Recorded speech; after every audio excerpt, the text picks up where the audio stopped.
Eh bien le bonjour. Et oui, je me lance sur YouTube moi aussi. On va faire des essais de bagnole, ça va être du feu de Dieu. Il y a déjà Joanzine qui est installé au volant là-bas, tu le connais sur Instagram, hein, JD Service 77 820, c'est normal. On va faire des essais. Aujourd'hui, je te propose l'essai de la 206cc que j'ai acheté. Un petit essai tour d'horizon, ça va être beau, ça va être neuf, ça va être super. N'oublie pas de t'abonner, la chaîne YouTube, Instagram, la cloche, le pouce, tout ce qui fait que tu t'abonnes. Alors, à tout de suite, on y va.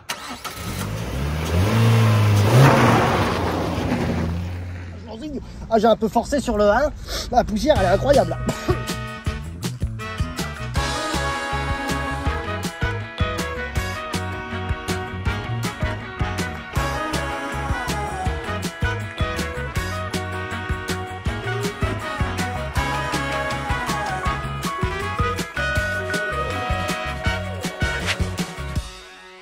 Elle est toute simple. Déjà, on va se faire tirer comme des lapins. Il y a des chasseurs qui sont en train de tirer. Mon pote à la galinette, c'est quelque chose. Pourquoi une 206? Tout simplement parce que c'est pas cher. Aujourd'hui, tu veux te faire plaisir. Acheter un petit décapotable, tranquillement, pour moins de 3000 balles, et bah, tu peux trouver ça sur le marché de l'occasion sans aucun problème. Après, tu as des prix qui augmentent et qui baissent. C'est que c'est normal. Un peu le topo de la mienne. C'est un 2 litres 16 soupape, 138 chevaux, de 2004. Elle est équipée, je la voulais comme ça. Je la voulais noire, avec les chromes dans la calandre. Je la voulais également avec l'intérieur cuir. Lui c'est Joanzine, tu fais pas gaffe, il est tout le temps là. Je la voulais avec l'intérieur cuir noir et je la voulais principalement avec l'option feu automatique et essuie-glace automatique. Elle n'avait pas du tout ces jantes là à la base, elle avait les jantes ouragan. Ouragan, la tempête en moi. Les ont été apportées à la voiture comme les jantes Challenger, donc ça c'est des jantes qui proviennent de Peugeot 307 que j'ai refait moi-même. Sur la chaîne Instagram, tu pourras voir le travail qui a été fait. Elles étaient pourries, mais quand je te dis pourries, frérot, c'était un truc de fou. Du coup, je les ai poncées, repeintes impeccables. C'est du 17, équipé de pneus Michelin 205 45 17. Pardon, je crois que je te dis une connerie. Pardon, 205 40 par 17. De temps en temps, je me trompe un peu, merde. Important sur le modèle que j'ai choisi, je la voulais absolument première main ou deuxième main, mais je la voulais surtout avec moins de 140 000 km. Les moteurs sont assez fiables. Sur les 2 litres 16 soupapes, il n'y a pas trop de problèmes. Tu as un peu plus de merde sur les 1 litre 6 110, mais ça reste quand même un très bon moteur. Si tu veux après une motorisation qui ne consomme absolument rien, parce que bon, ça tète un peu quand même. Bon, faut que tu partes sur le HDI, mais bon, un décapotable en HDI, c'est pas non plus oufissime à mon sens. Après, chacun aime ou aime pas. Plusieurs petites modifications ont été apportées à la voiture, donc les jantes. Surtout, elle est rabaissée. Combiné fileté à l'avant, avec un beau rabaissement.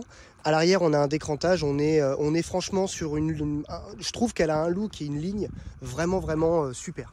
Tu vois, on n'est pas trop bas, pas trop haut. C'est un petit peu raide, les combinés filetés, je te cache pas. Mais franchement, une 206cc qui n'est pas rabaissée, je trouve que c'est vraiment... Enfin, c'est trop haut, c'est beaucoup trop haut. J'ai aussi rajouté une petite lame à l'avant, tranquillement. J'ai pas fait plus. J'ai pas été faire du tuning, fond noir, machin.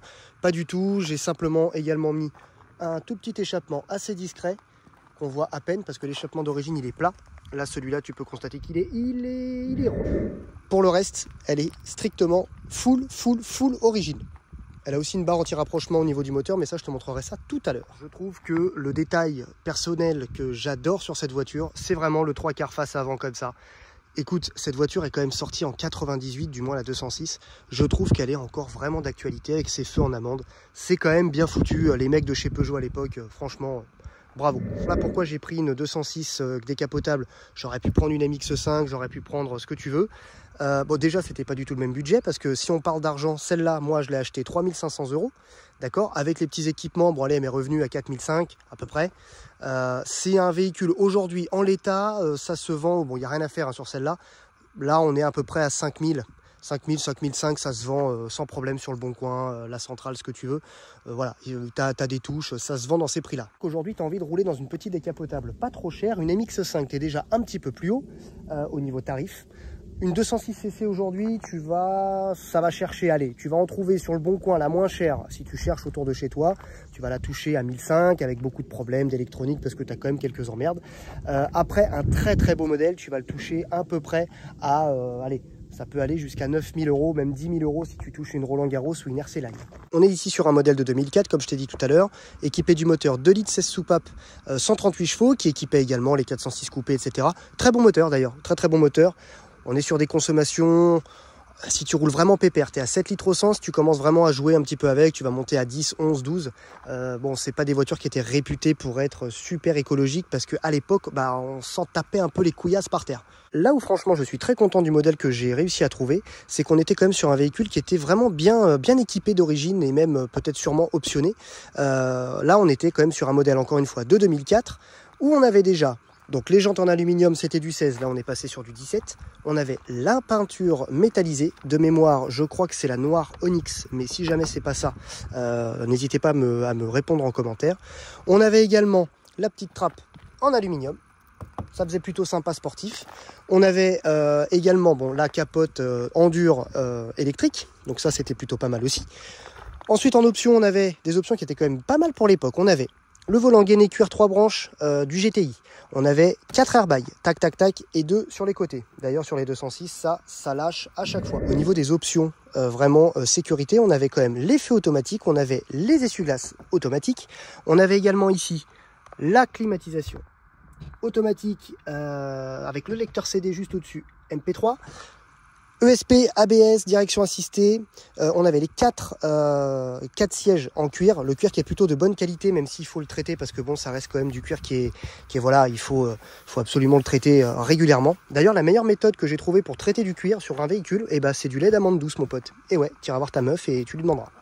On avait les contreportes qui étaient également en cuir, tout gainé, qui allait avec les intérieurs cuir de l'époque. Donc tu avais rouge également, de mémoire tu avais noir et rouge, tu avais même du cuir beige et le Roland Garros qui était d'une autre teinte encore et qui était avec des motifs sur les côtés. Ici tu avais le seuil de porte en aluminium badgé Peugeot qui était plutôt pas mal, le pédalier en alu, le pommeau en alu, celui-là il n'est pas d'origine, hein. Celui-là je l'ai remplacé parce qu'il était complètement abîmé. Et sur certaines finitions tu avais les compteurs à fond blanc, moi ici ils sont noirs. De l'extérieur, en plus de la peinture métal, tu avais également la possibilité d'avoir les bouclier ici, du moins les qui étaient peints couleur caisse, anti-brouillard à l'avant, la grille en nid d'abeille avec le contour en alu, qui était aussi monté sur RC Line de mémoire. Ça c'est pas d'origine, c'est moi qui l'ai rajouté, une petite lame à l'avant. Voilà, je trouvais que franchement, tu vois, elle a quand même un petit look vraiment sympathique. Et encore une fois, c'est vraiment du plaisir à pas cher. Compte, si tu t'achètes une décapotable, n'importe quel modèle, hein, achète-toi également le filet anti-remous, parce que sinon mon pote, la coiffure de ta femme, frérot, mais elle est là, elle vole au vent derrière la voiture. Tu t'installes au volant d'une 206 décapotable, on est plutôt bien assis, il faut reconnaître qu'on est quand même plutôt bien assis. Seul petit bémol par rapport aux voitures peut-être modernes, plutôt récentes, tu sais que moi j'ai une série 3, j'ai une Mini, j'ai une Audi TT, tout ça, on est un peu haut, je trouve que voilà, moi je fais 1m80, on est un peu haut, ne crois pas que sur les sièges ici à l'arrière, tu vas pouvoir mettre un homme ou une femme, tu vas pouvoir mettre à la rigueur un petit bagage et c'est tout ce que tu vas mettre. Il n'y a pas énormément de place dedans. Par contre, pour une voiture qui a 20 ans, qualité de fabrication est quand même plutôt pas mal. On voit quand même que c'est bon, du plastique assez dur, mais ça tient bien dans le temps. Seule chose peut-être à changer si jamais tu achètes ce genre de voiture, change-moi tes enceintes parce que c'est une vraie merde, ça grésille au max. Mais sinon, à part ça, tout fonctionne. Ça, c'est plutôt cool. La mise à feu. Bien jouanzine là ou pas. Savoir un truc, c'est qu'une décapotable, en tout cas pour moi, ça ne se conduit pas à 200 à l'heure. Pour moi, tu vois, ça se conduit tranquillement avec ta femme, tranquille. Tu mets ton petit filet anti-remous si tu commences à avoir trop de vent, tu fermes tes fenêtres, écoute, tu es dans une bulle, l'air passe au-dessus, tu peux rentrer à 17-18 degrés, décapoté, magnifique. J'en ai perdu mes cheveux, frérot. Petit moteur, 2 litres 16 soupapes, 138 chevaux. Magnifique, franchement c'est une très très belle réussite à mes yeux de la part de Peugeot, parce que là on a un moteur quand même qui a du couple à bas régime. Alors attention, c'est pas un foudre de guerre, ne t'attends pas à avoir des reprises dignes d'une Nissan GT-R, frérot, ça n'arrivera pas. Ça a du peps, voilà, ça a de la punch, ça a les watts, comme dirait Doc Emmett Brown, tu vois. Mais par contre c'est pas quelque chose qui va te faire monter en l'air. On n'est pas sur une GTI, on est plutôt sur quelque chose de caractère sportif, mais c'est tout, ça s'arrête là. Quand tu vois, un truc que j'adore sur ce moteur là, tu vois, c'est que tu peux évoluer en 3e à 30 à l'heure, même franchement si on est un peu fou, allez, tu te mets en 4e, regarde, tu es à 1100 tours minute, t'accélères, elle repart mais elle ne bronche pas. Ça a vraiment, c'est voilà, moteur atmosphérique, il n'y a pas de turbo, j'adore ce moteur. J'adore ce moteur, ça se conduit vraiment sur le couple, c'est fabuleux. Bon, après, t'as quand même de quoi rouler, hein. Par exemple là, tu vois, on est à 60 en 3ème, t'appuies à fond, bon, ça repart gentiment, quoi, tu vois. Largement de quoi te faire péter, frérot. On va quand même parler un petit peu du vif de sujet. Le voilà, ce fameux moteur de litre 16. Bon, tu constateras qu'il y a une barre anti-rapprochement, mais il y a surtout coupelle réglable au niveau des amortisseurs. Et ouais, parce que quand tu te mets face à la voiture, tu as les roues qui sont légèrement penchées pour la tenue de route. Il faut savoir déjà qu'une 206, ou du moins les châssis Peugeot en général, ça a quand même un sacré tenue, enfin une sacrée touchée de bitume. Là, en toute sincérité, celle-là, pour la mettre en défaut, j'ai jamais réussi. Jusqu'à aujourd'hui, tu peux prendre le virage taquet, tu sais quoi, ça bouge pas, c'est fabuleux. Par contre, ça part du cul une Peugeot, faut le savoir. La plupart des problèmes qu'on va rencontrer dans une 206 décapotable, toute motorisation, ça va être le toit, qui va avoir soit des fuites, des entrées d'eau, soit des capteurs qui vont merder, tu vas avoir du mal à la capoter, décapoter. Premier problème assez fréquent. Deuxième problème qui est assez fréquent, il y en a sûrement d'autres que j'oublie, donc n'hésitez pas à me les mettre en commentaire. Cette putain de pièce. Là-dedans, tu as le papillon des gaz. Des fois, ça déconne, mais la voiture se fout en mode dégradé.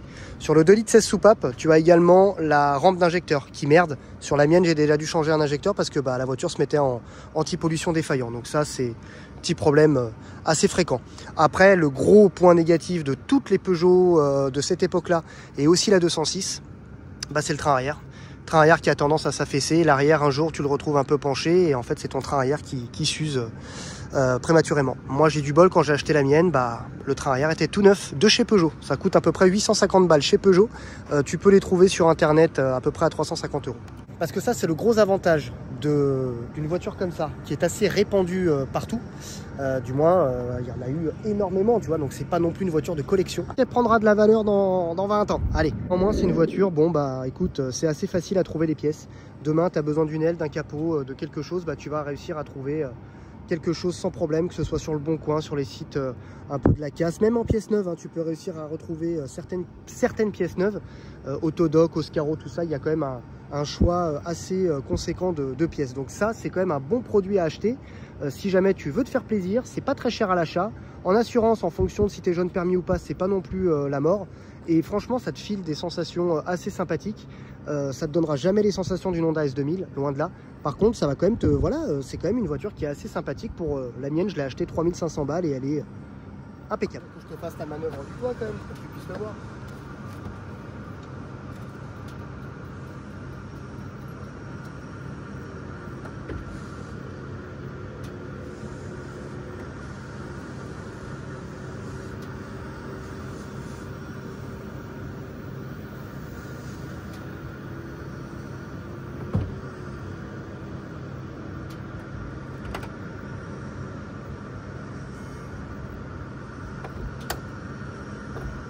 Et voilà, une fois que c'est refermé, toit en dur, donc c'est quand même beaucoup plus sécurisant qu'une toile. Ça se déchire pas.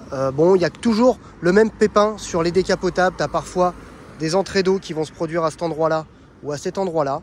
Sur la mienne, encore une fois, j'ai du bol, j'ai pas ce problème-là. Par contre, j'ai le problème de toutes les Peugeot de l'époque, le vernis qui s'écaille. Ça, il n'y a rien à faire. Donc, prochaine étape sur cette voiture-là, ce sera une peinture complète et elle partira pour sa dernière vie au Portugal. Ce sera ma voiture de vacances. Sympa.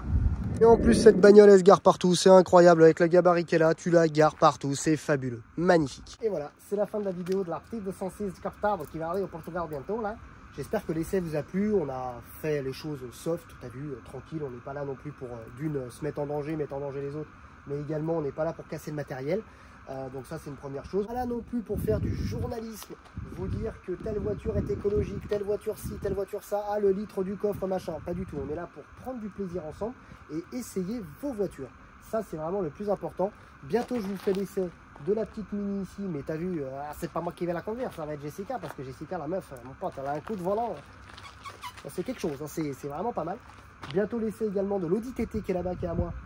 L'Audi TT là-bas, on va pouvoir faire bientôt un stage 2 directement chez Shiftech.